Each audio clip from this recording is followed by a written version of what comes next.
నిజంగా కేసీఆర్ అనేటటువంటి వ్యక్తి రాజకీయం కోసమే తెలంగాణను వాడుకుండా లేకపోతే నిజంగానే తెలంగాణ కోసం రాజకీయం చేసిందా అంటే? నేను ఇంకో జన్మెత్తినా కూడా అటువంటి నాయకుడిని మనం చూడలేము. కేసీఆర్లో ఒక్క కోణం మీరు అందరు చూస్తారు, మన అందరం చూస్తాం, కానీ చాలా కోణాలు ఉన్నాయి ఆయనకు. ఆయన ప్రజలంటే ప్రేమ, ప్రజలంటే మమకారం, ప్రజల కోసం ఏం చేయడానికనే వెనుకపోడు.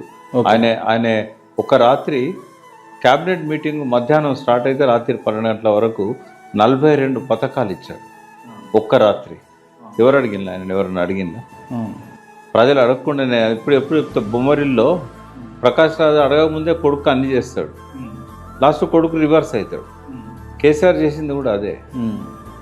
ఎవరు చేసింది చెప్పు? ఇప్పుడు ఈ 9.5 ఏళ్ళ పాలనకు ఈక్వల్ పాలన భారతదేశంలో ఏ రాష్ట్రంలోనైనా స్వాతంత్రం వచ్చినాక నాకు చూపెట్టు, చర్చకు సిద్ధం. నేను ఫిగర్స్తో పాటు వస్తానండి. ఎవరిని అనరమ్మను, జయప్రకాష్ నారాయణ రమ్మను, లేకపోతే కోదండ రామన్ రమ్మను, రేవంత్ రెడ్డి ఎవరిని అనరమ్మను.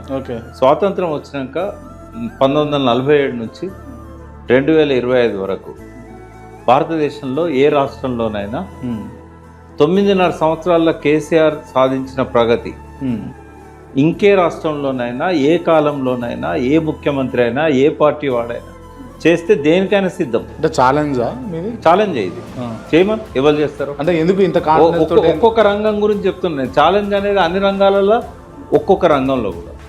ఎందుకంటే కళ్ళుండి చూడలేని గుడ్డి వాళ్ళు, చెవులుండి వినలేని వాళ్ళు, చదవలేని వాళ్ళు మేధావులుగా చెల్లమని అవుతుంది. ఏం చెప్తాం ఇంకా?